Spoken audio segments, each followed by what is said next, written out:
Lincoln's Emancipation Proclamation had freed slaves across the South. But Washington still had no clear plan for what to do once African Americans were free.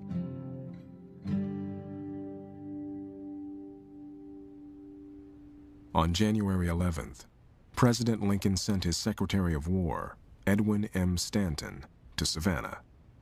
Stanton instructed General Sherman to set up a meeting with some of the city's black ministers. He wanted to hear how the freedmen imagined their future in the South.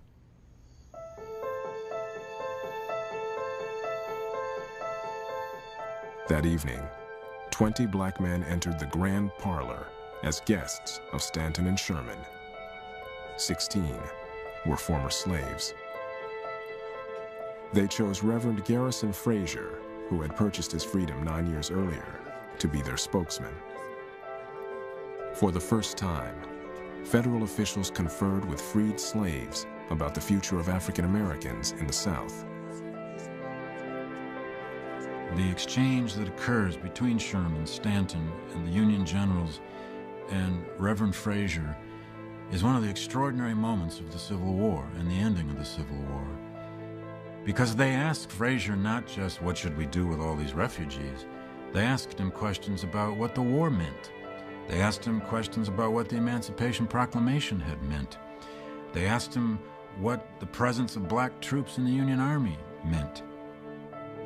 And in many ways, you'll find no better definition of the meaning of the Civil War in the kinds of answers that Garrison Frazier gives that day in Savannah.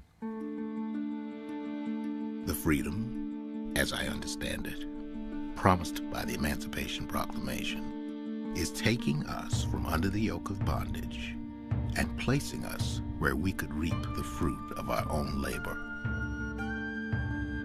To be a slave, as one of these ministers pointed out to General Sherman, was to be someone who had no control over his life's decisions.